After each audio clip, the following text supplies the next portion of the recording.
Hi, I'm Rasheed Ogunlaru, coach, speaker and author, and I'm delighted to be here with Isan Lewis, astrologer and author. Isan, it's early on in a new year, new decade, 2020. The 2020s have begun. Yes. Tell me, as an astrologer, what does 2020 mean? Has it got significance? We know that New Year's people get excited about, or they may be apprehensive about. Tell me, what does 2020 mean to you and from an astrological point of view? Okay, well, it's the start of a decade, it's the start of a year, and any starting point is actually quite vulnerable. Think about birth, the moment you're born, it's a very vulnerable moment. When you start an event like a race, you come on stage, you open up a business, it is a vulnerable time, but incredibly exciting, and numbers play a part. And tell us about them. The 2020 is exciting because people think about it, isn't it? 2020, it's balanced. Tell us, what does that number mean? Because you were telling me off camera before, and I was fascinated by it, that there's something to do with balance and so on. Tell us a little bit about those numbers. Well, numbers 1 to 10, they run through life, and 1 is the beginning. It's like if it's your life path, your numbers add up in your birth date. 2 are 1, when they're kind of subdivided down. 1 is all about initiating things, the self-starter. 2 is about balance, it's about cooperation, knowing how to work in partnership. 3 is about creativity, it's about variety, sometimes spreading oneself too thin. And then you get to 4, which is literally like the most stable structure. It's 4 square, and it's very important, that foundation, how something is positioned, like if you put a table down, or you were putting a tripod up the other day, unless it's right, it's going to be wobbly. So this year of 2020 is incredibly important for understanding our roots, or what roots we need now, and to give time, and I'm working with timing, that's my speciality, time to see them grow, and that they are stable. So is that your first tip then for people again to be thinking about this year in terms of being stable? And that's, for me as a coach, that really chimes and resonates with me, also, Isan, that thing about timing and the beginning of the year. Often we feel as though we should be rushing ahead, rushing to do this, but actually pausing and thinking, where am I, where are we at? And that seems to be drawn out by this year 2020 about stability and about balance. That's really fascinating. So 0 in itself doesn't have a specific significance, does it, or doesn't it? Or the fact well, I think it's getting too complicated in terms of... but it's more about... No, 0, it gives perhaps more power to it. Is 0 a number? That's a moot point in another conversation, really. But 2020 is the start of a decade, and we all know what a starting point is like. The obvious one is when we're born, a very, as I say, vulnerable time. And when we're born, cycles are set into motion. The outer clock, the planetary cycles, which are all different in their cycles and length, correspond, the law of correspondences, with our inner cycles. And from that moment we're born, we can check those cycles and see where we are.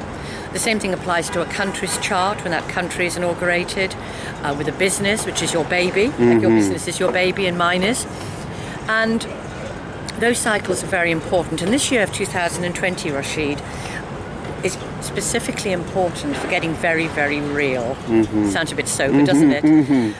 If you're prepared to take off rose-coloured glasses, if people are, then I think it's an opportunity not to be hard on ourselves, but to prune things which really, like nature needs pruning the whole time. We have in a garden, or nature does its own thing in the wilderness. And I think that this is a year of major game changers. The outer planets, we call the outer ones Saturn and beyond, or beyond Saturn, are the ambassadors, and they run or rule the collective, not just the personal individual. And this year we have, for a start, the zodiac sign of Capricorn, which is very much about the establishment, our own authority, our own inner parent being highlighted. It's a leading actor on stage. And why do I say that? Well, this month the sun is in Capricorn, but that's every year. Its ruling planet Saturn is in that sign, and will be the rest of the year. Alongside it we have the planet of reconstruction, Saturn. We have the planet of transformation, sometimes death, Pluto, what we call conjunct. They are aligned. And we are likely to see, and have already, this time we're doing this recording, major things happening on the world stage. There was a lunar eclipse last Friday the 10th, and the word eclipse means to leave, and it's often a time when leaders leave. Sometimes in history, Princess Diana died on the eve of an eclipse. You get leaders in the world dying. We've got Oman, we've got Iran. We've also got, in the royal family, a lot of fractures showing and leaving situations. Nothing, I must add, is cast in stone. It really, really isn't. And tell us about... It's important. It's fascinating. I mean, that sounds really, really fascinating. So tell us, as this decade... I'm perhaps picking up from what you're saying as the rest of this year unfolds, and then as people then move into things like 2021 and so on.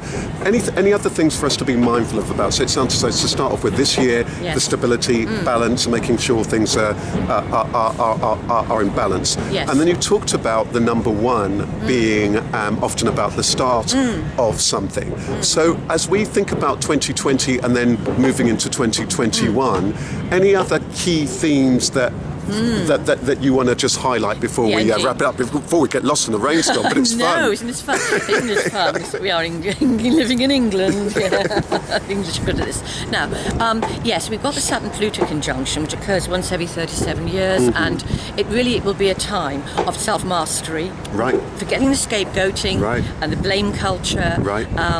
It's easy to do that. We're here to grow up a bit this year. Do you like that? I do like that. I think it's really interesting, and especially given how fractured people felt things were about last year, particularly here in the UK, lots of change with things like Brexit uncertainty and lots of people wanting to really reconnect and so on. So that thing about being very grounded, people talk about almost a post-truth world, what you can believe in and so on. So so I love what you're saying about getting back to that real stability and what's really, really, really important to oneself. I was thinking about just key things, for myself and people I know recently, things about health and really important decisions. So the things that you're saying really do chime with me. I've been having some really interesting conversations with family members about that and what the kind of things that they're really wanting to be doing. So you were saying that this, where we're at right now, this combination of things only happens once every 37 years. Yes, we've also got it in Capricorn, which it hadn't been for 250 years and so forth.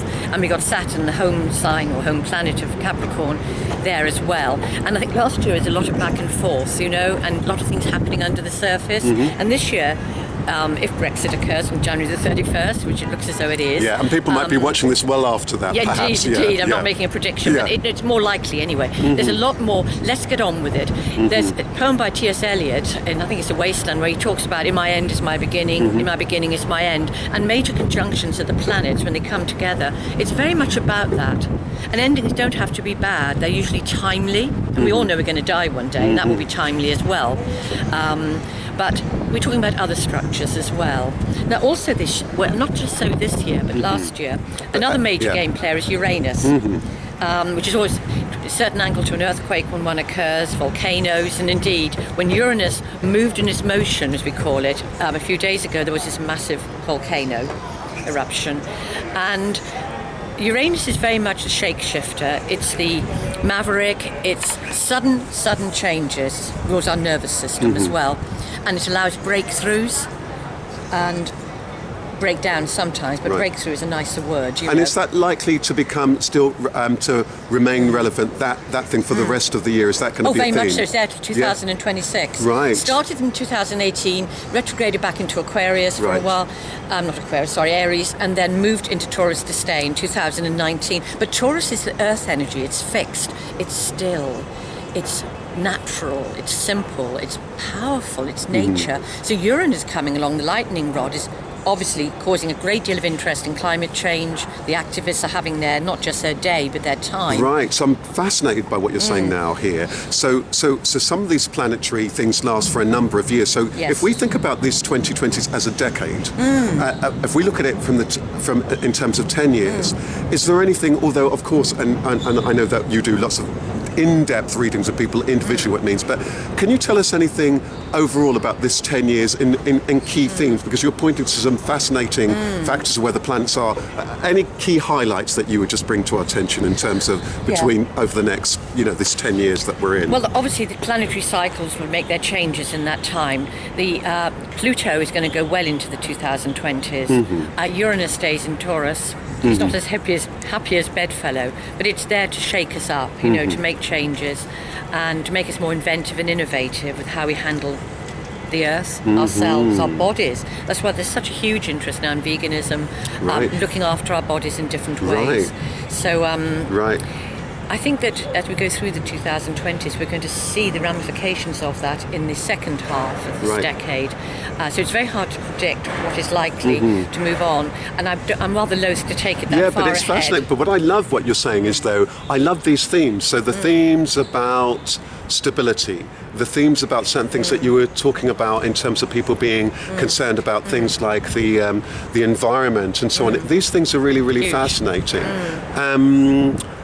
Yes, so it's We're living in fascinating. uncharted waters, Right. and I'm a navigator in terms of timing, Yes. so I understand this. And it is exciting, and I think you said earlier, uncertainty. Yes. I think if we choose to see it as exciting, and we're not victims, we can do something about things. The more people do, the bigger the step we make. We know that. Yes. The butterfly effect. And I think that, oh my goodness, yes, I think amazing things can happen in this decade if we all start getting more self-responsible, which is where it starts. Responsible more in a healthy way for others without being codependent.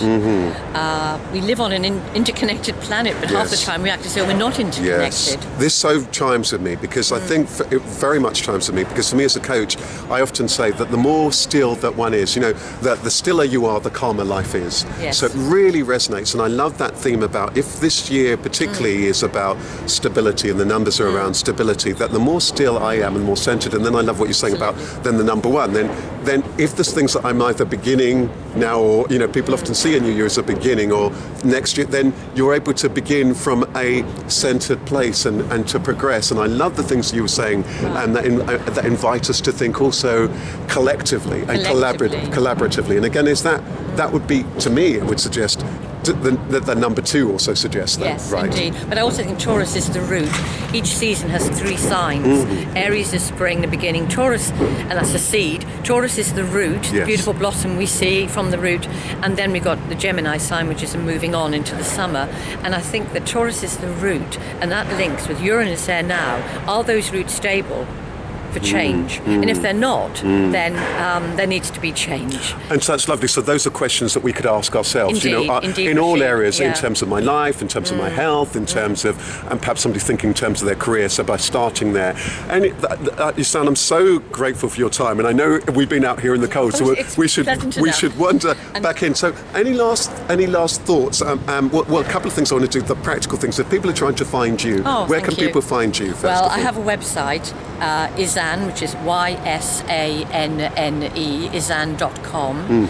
And I've written a book called The Time Catcher. That's my baby. And it's about finding our inner timekeepers, our natural diaries, and how our timing, everything is interconnected. This wonderful web of energy, connectedness with the universe, solar system, the cells within us, and how they all connect with music, nature, form. And it's for the layperson. But people I love say it that, makes them happy, so that's good Yeah, for I me. love Good enough that. for me. I love and that's that. on my website, isan.com. Wonderful, wonderful. I encourage people to look that out, and I think that's a lovely place to wrap it up. I think and it so chimes with me, as I was saying, as a coach. I think that thing, the more one can be mindful about oneself, one's health, being centered, doing what one can, appreciating oneself, and then from there, embracing others and life itself, Yes. we're able to then move further forward. So thank you so much. I just want to wish you a happy new year. Oh, Happy New Year to you, and Rasheed. everyone Yes. a happy new year and a happy decade ahead. Yes. Thanks for giving us some interesting glimpses into the Glimpses, yeah. 2020s. Thank you so much, Isan. My Best pleasure. wishes, and see you all soon. Yes. Bye-bye. Bye-bye for now.